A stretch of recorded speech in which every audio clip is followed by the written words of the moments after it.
Esse corte é um oferecimento do Gazeta do Povo, o único jornal que apoia de verdade liberdade de expressão. Não me cancelaram e agora tem uma oferta ali na descrição para você assinar e consumir um conteúdo sem lacração. Então, quando eu estou evocando aqui o Dave Chappelle, eu estou evocando como um exemplo contemporâneo. Né? De formas de combater. De forma... e assim, de forma de combater... que não é você simplesmente falar. Ele fala e ele encara umas brigas feias lá e tal. Mas por que ele consegue ser, digamos, incancelável? Né? Ele Porque tem dinheiro pra caralho.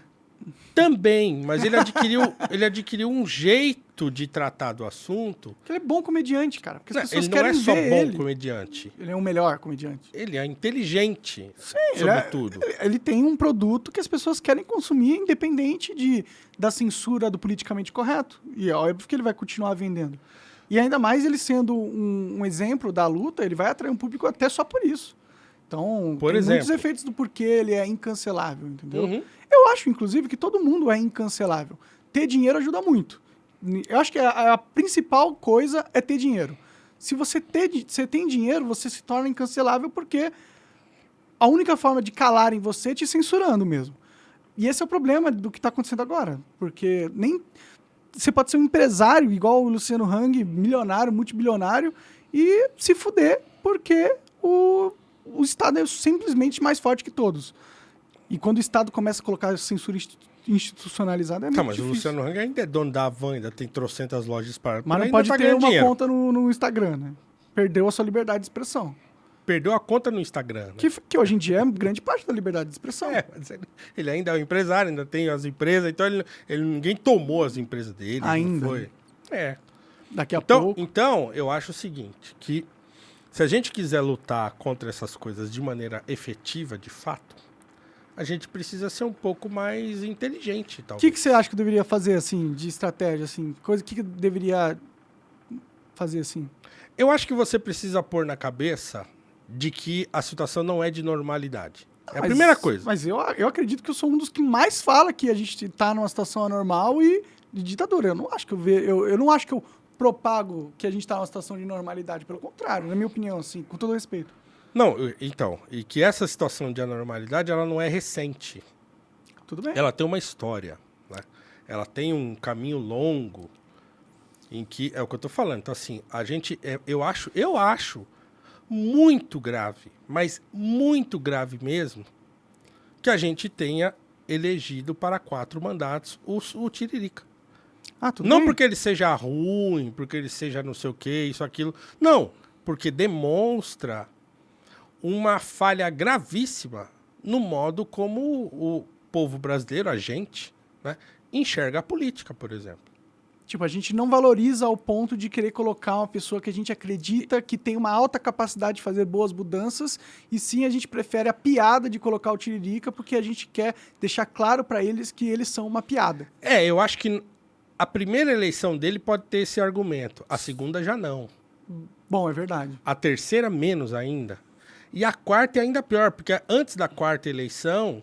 Não, antes da terceira eleição, ele subiu no plenário, pegou o microfone para fazer o único discurso que ele fez, né, durante aqueles 2 mandatos que ele teve. E qual foi o único discurso que ele fez? Ele falou, isso aqui não tem jeito, isso aqui eu tô muito decepcionado, eu vou sair disso aqui, eu não aguento mais, blá, blá, blá, blá. 2017.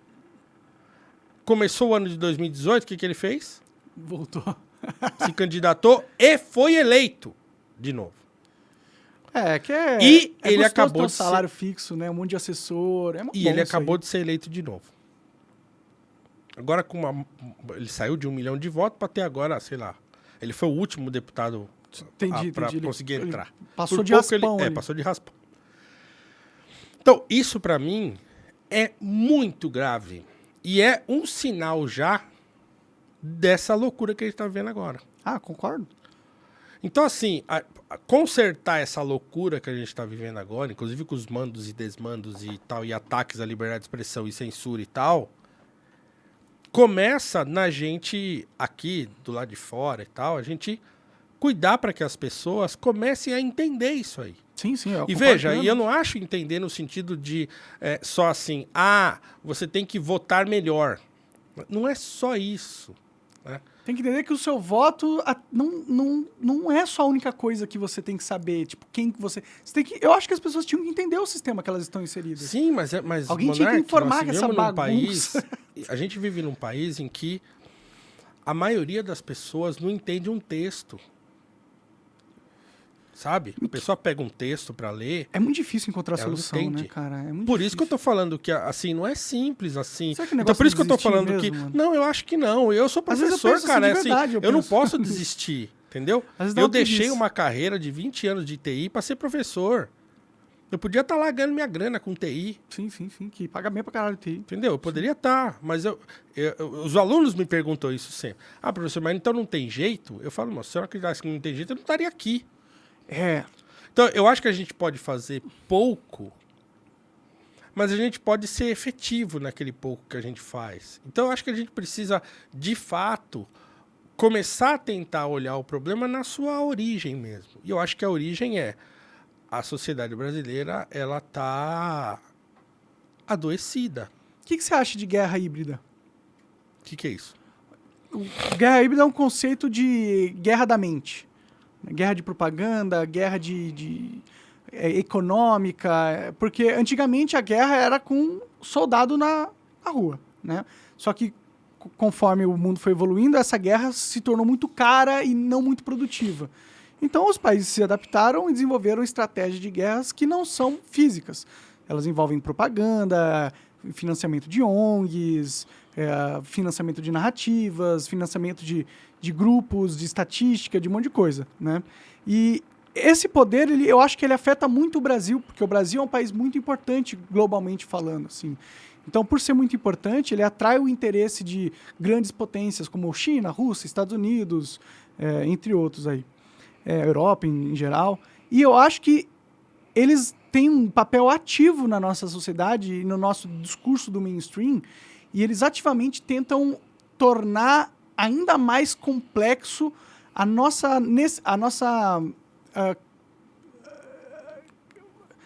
condição de organizar a situação para ter um progresso como país, entendeu? Eu acho que eles atuam muito para desestabilizar o país. Você acha que tem alguma chance da gente lutar contra esses movimentos internacionais numa sociedade que não sabe ler direito, tá ligado? Por isso que eu às vezes fico sem esperança. Eu acho que não tem. Nesse momento, não. Mas então, assim, se a sociedade entra nessa... Né, não consegue lutar contra isso, porque sequer consegue ler um texto, então a gente precisa investir em fazer com que as pessoas saibam ler um texto. Concordo plenamente. Vai demorar? Vai. Você acha que o Lula vai investir pra caralho na educação? Não, acho que não tenho nenhuma esperança nisso. Ele construiu faculdade pra caralho. Mas sim. Isso não significa muita coisa. Construir faculdade não significa muita coisa. Que você vai lá na faculdade, os caras estão de greve. Então, assim, não adianta mesmo. Assim, não tem nenhuma esperança. Né? Mas eu acho que a gente pode fazer pouco mais efetivamente, como eu disse, tentando agir onde está o problema. Vou dar um exemplo simples, de novo, assim, que eu lembro que eu fazia parte de uma... Eu já falei isso várias vezes, eu fazia parte de uma igreja, e quando eu cheguei nessa igreja, o pastor ficou muito empolgado lá, porque eu já gostava muito de estudar e tal, então ele ficou empolgado de ter alguém que gostava de estudar lá. E ele falou, não, porque eu quero ter um departamento de educação e coisa e tal, e não sei o quê, pá. E demorou até eu falei, não, calma, vamos devagar e tal. Aí um dia eu falei, tá bom, vamos lá, o que o senhor quer fazer? E ele queria lá ensinar as pessoas. Legal, beleza. E aí fizemos uma reunião e tal, assim. A pergunta que eu fiz, eu falei, se a gente quiser ter um departamento de educação aqui, numa igreja que tem, sei lá, 300 membros, a gente tem que se fazer duas perguntas. Partindo da seguinte constatação. Nós vivemos num país em que as pessoas, em grande medida, são analfabetas funcionais, certo? Elas não conseguem entender um texto. Sim. O texto bíblico, então, piorou, porque é um texto difícil, Complexo, rebuscado, complexo nuances, e tal, então não é simples. Então a partir dessa constatação, a gente precisa fazer duas perguntas. Primeiro, tentar ver qual é a porcentagem de pessoas que são analfabetas funcionais que estão aqui na nossa igreja. E se a gente pegar uma conta de padeiro, se lá fora é 70%, aqui também provavelmente é. Porque a gente vai saber onde a gente vai ter começar a coisa. Onde a gente ensina, né? Pode ser que a gente tenha que começar a ensinar as pessoas a ler. Sim. Entendeu? A ler mesmo, não uma fábula texto, a entender, um texto simples, né? Esse é o ponto. Segundo, a gente tem que tentar fazer um exame de consciência para saber que se a gente também não está nessa situação. Eles se escandalizaram com essa minha proposta. Como assim e tal? Eu falei, bom, se você não consegue fazer um exame de consciência para ver se você também é uma pessoa que é analfabeto funcional, então não tem jeito.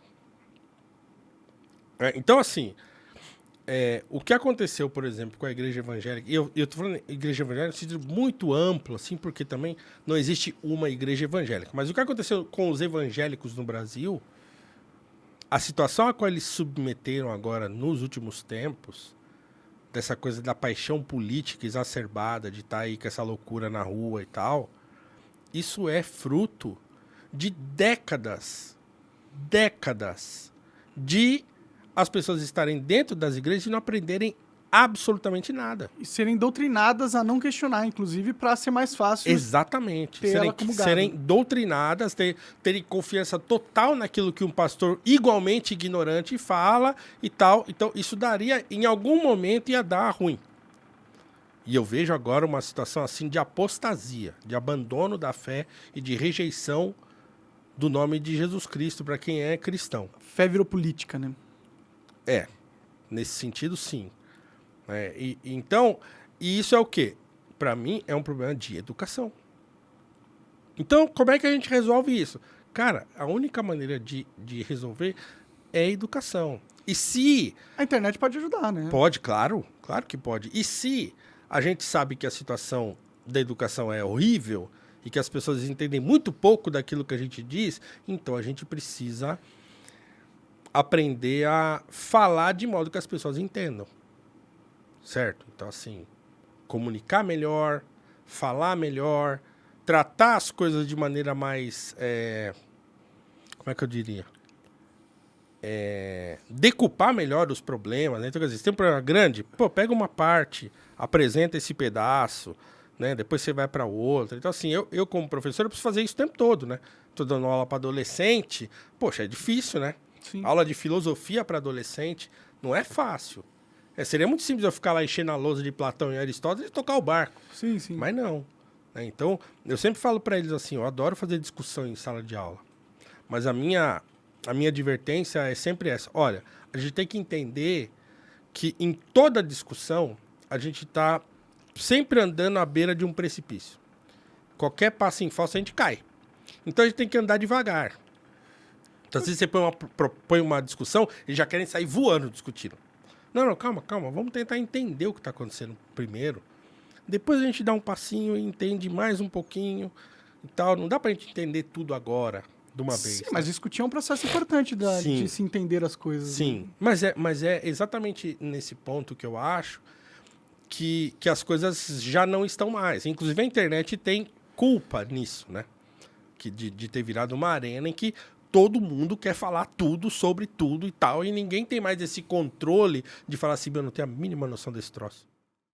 Você acaba de assistir um corte do Monarch Talks, agradeço demais, mas se você quiser ver o vídeo na íntegra e acompanhar ao vivo todas as transmissões, você tem que ir lá no rumble.com/monarch para não perder nada. Segue a gente lá.